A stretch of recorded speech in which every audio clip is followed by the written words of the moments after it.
भिन्न भिन्न प्रकार के मानसिक रोग।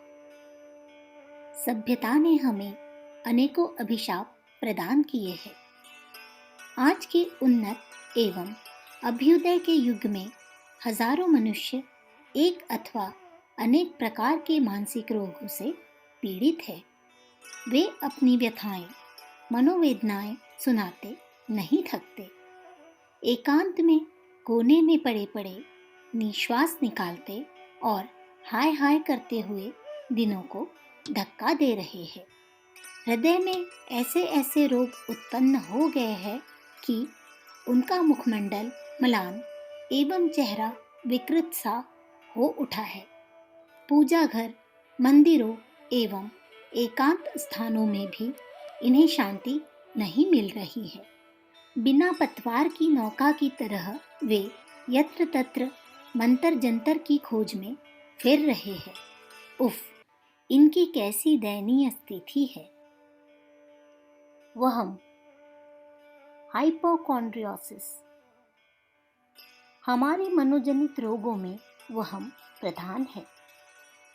मानव मन में संदेह, शंका तथा अहित कल्पना की जो मूल प्रवृत्ति है वह वहम की जननी है। वह मूर्ता एवं अज्ञानांधकार के फलस्वरूप उत्पन्न होता है। मनुष्य अपने विषय में तनिक भी बुराई नहीं सुन सकता। यदि कोई झूठ मूठ कुछ अप्रिय या चिंतनीय बात कह दे तो उसे अंतर्मन तुरंत स्वीकार कर लेता है और वह क्रमशः बढ़ता रहता है। अनपढ़, गंवार, अशिक्षित व्यक्तियों तथा विशेष रूप से पुराने विचार वाली स्त्रियों में बहुत वहम होता है। यह दुर्बल चित्त का क्षुद्र मनोविकार है। दुर्बल इच्छा शक्ति वाले व्यक्ति शंकित होते हैं और अपने वहम के कारण नरक की यातनाएं भुगतते हैं। ऐसे व्यक्ति कुतर्कवादी, संशयी, अविश्वासी, चिंतित, निराशावादी, अतृप्त, असंतोषी चित्त के होते हैं। उत्तेजना, एक्साइटमेंट। उत्तेजना से मन की प्रकंपना तीव्र हो उठती है। नसों में यकायक तीव्रता आ जाती है। अंतःकरण में अनावश्यक धुकपुक मच जाती है और किंचित काल के लिए हाथ पांव फूल जाते हैं। कुछ समय के लिए संपूर्ण शरीर आंदोलित हो जाता है। उत्तेजना का प्रभाव विशेषतः हृदय पर पड़ता है, जिसके फलस्वरूप वह निज कार्य यथोचित रीति से नहीं कर पाता। श्वास फूल उठती है और छाती में शूल उत्पन्न होती है। उत्तेजना का मुख्य कारण मन में एकत्रित अनेक प्रकार के मिथ्या भय है। वे अनायास ही एकाएक विकृत होकर प्रकट हो जाते हैं और हम थोड़ी देर के लिए अस्त व्यस्त हो उठते हैं। कपोल कल्पित दुखों या कोई तीव्र रोमांचकारी अनुभव, वृत्तांत, कविता से मनोविकारों का विस्फोट होता है और मनुष्य को उत्तेजना होती है। नैराश्य। 2-4 बार किसी कार्य में निष्फलता हो जाने से निराशा उत्पन्न होती है। अविश्वास उत्पन्न होता है तथा चारों ओर अंधकार ही अंधकार नजर आता है। नैराश्य एक प्रकार का भयंकर राक्षस है जो हमारे नाश की ताक में बैठा रहता है। ऐसा रोगी सदैव बुराई की ओर देखता तथा असफलता के ही वचन उच्चारण किया करता है। वह जीवन के अंधकार में एवं अप्रीतिकर पहलू को ही निहारता तथा अपने लिए अहित की, संकीर्णता की, असिद्धि की ही बात सोचता है। उफ, सब कुछ नाश हो गया, कुछ भी शेष नहीं रहा। अब जीवन किस काम का? अब तो मौत हमें उठा ले तो उत्तम है। वह ऐसी बातें सोचता है और बिना बाल संवारे मलिन वस्त्र पहने, टूटे फूटे जूते धारण कर, रोती सूरत बनाए नौकरी पर जाता है। नैराश्य मानव जीवन का घातक शत्रु है। उद्वेग। उद्वेग मन की अस्त व्यस्त अवस्था है जो निष्फलता से उत्पन्न निराशा से जन्म लेती है। उद्वेग भय का मुख्य अंग है। इससे मन में बड़ी घबराहट उत्पन्न होती है। मानसिक उद्विग्नता के कारण अनेक व्यक्ति पागल हो जाते हैं।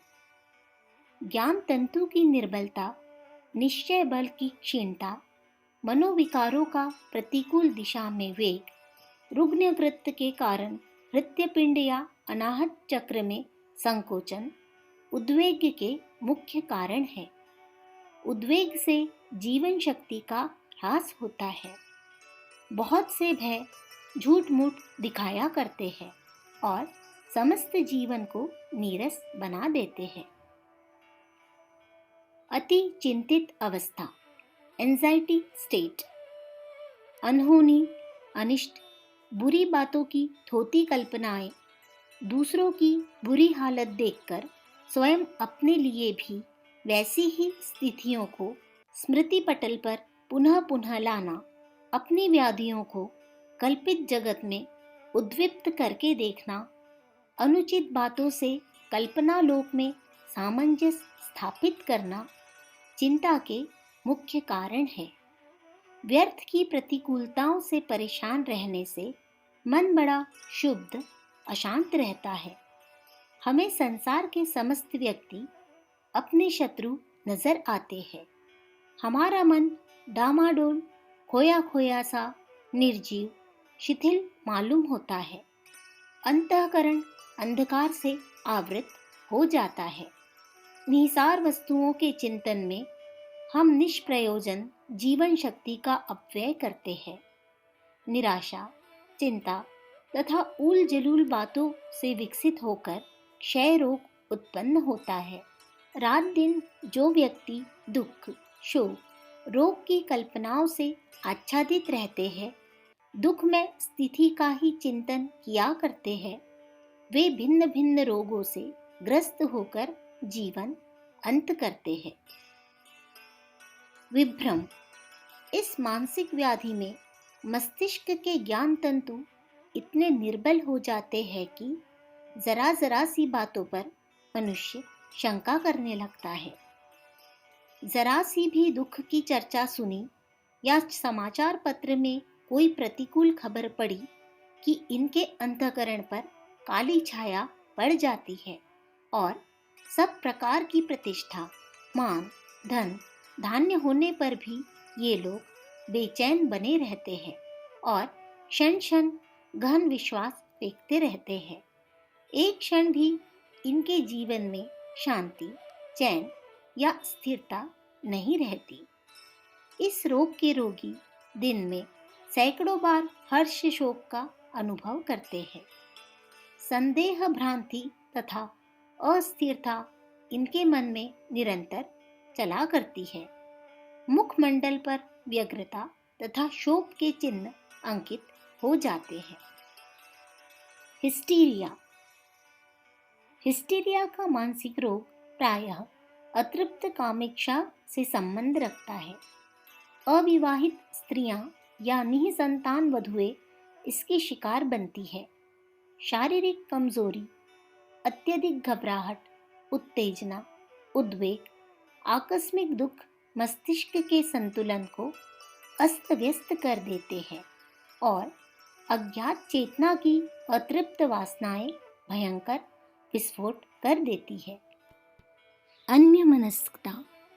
इस प्रकार की भ्रमित मानसिक स्थिति में रोगी न उत्तेजित रहता है न निरुत्साहित, वह बिल्कुल अन्यमनस्क रहता है। उसका मन शून्य में हो जाता है। चेतन विचार बुद्धि कुछ काल के निमित्त बिल्कुल स्थिर हो जाती है। जहाँ बैठा दो वही निष्प्रभ निश्चेष्ट बैठा रहेगा, न कुछ इच्छा प्रकट करेगा न अभिलाषा। उसके मुख मुद्रा से यह स्पष्ट नहीं होता कि आखिर वह चाहता क्या है। यदि उससे कुछ पूछो तो वह सुनी अनसुनी कर देता है या बड़ा बेढंगा, अपूर्ण, अस्पष्ट, निरर्थक उत्तर देता है। भिन्न भिन्न प्रकार की मानसिक न्यूनताएं मस्तिष्क के विभिन्न क्रिया केंद्रों की समुचित परिपक्वता न होने से यह व्याधि उत्पन्न होती है। आत्मग्लानि। हमसे कोई महापाप हो गया है, अब मोक्ष नहीं हो सकता। मैंने सर्वनाश कर लिया। इतनी भारी गलती करके मुझे जीवित नहीं रहना चाहिए। ऐसे विचारों को लेकर रोगी बड़ा पछताता, दुखी होता है।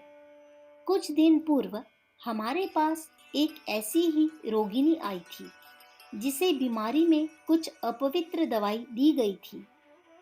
वह कहा करती थी, मैंने बकरे खाए हैं, उनकी हड्डियों को चबाया है, अक थू अक थू। ऐसा कहकर वह थूकती और हलक में उंगली डालकर उल्टी करने का उपक्रम करती। आत्महीनता, इंफीरियॉरिटी। अनेक व्यक्ति इतने संकोची, लज्जाशील होते हैं कि महान अपराधी की तरह चुप्पी धारण किए रहते हैं और हमेशा नीची दृष्टि किए रहते हैं। उन्हें ऐसा प्रतीत हुआ करता है कि संसार उनकी प्रत्येक क्रिया, प्रत्येक हाव भाव, कपड़े, जूते, टोपी, सब कुछ घूर घूर कर देख रहा है। जैसे पत्थर पत्थर में हजारों नेत्र हो और सबकी सब उसे हड़प जाने को प्रस्तुत हो। आत्महीनता का प्रधान कारण भय है। रोगी के मानसिक संस्थान में उसका अंश अत्यंत अधिक मात्रा में होता है। वह सब प्रकार की सभा समाजों, मनुष्य की भीड़ से हटता है, हमेशा शर्मिंदा रहता है और अपने आप को दीनहीन, दुर्बल, क्षुद्र, अपराधी मानता है। यह बड़ा अविश्वासी होता है। आत्महीनता के लक्षण ये है: आंखें नीची कर लेना, सक पका जाना, चेहरे पर सुर्खी दौड़ जाना, घबरा सा जाना, किंग कर्तव्य विमूढ़ हो जाना, चुपचाप दूसरों की अनुचित बातें स्वीकार कर लेना, उदासीन गंभीरता धारण कर लेना। ऐसे रोगी को अपने छोटे मोटे दोष अक्षम्य अपराध की तरह दिखने लगते हैं और कई बार दारुण मानसिक यातनाएं भोगकर रोगी आत्महत्या तक कर लेता है। कायरता। कायरता एक प्रकार की कुत्सित मानसिक दुर्बलता है। ऐसा व्यक्ति प्रत्येक कार्य को संदिग्ध चित्त से संपन्न करता है। मनोवैज्ञानिक का निष्कर्ष है कि कायरता जन्मजात दुर्गुण नहीं है। कायरता एक प्रकार की आदत है और क्रमशः धीरे धीरे और आदतों के समान उत्पन्न होती है। अव्यक्त प्रदेश में अनेक वर्षों से संकलित अशुभ संस्कार का परिणाम है। कायरता तथा निराशावाद साथ साथ रहती है। कायर मनुष्य जरा जरा सी बातों में दबकर नर्क की यंत्रणाएं भोगा करता है। अखंड ज्योति, फरवरी 1946, पृष्ठ संख्या 11, 12, 13,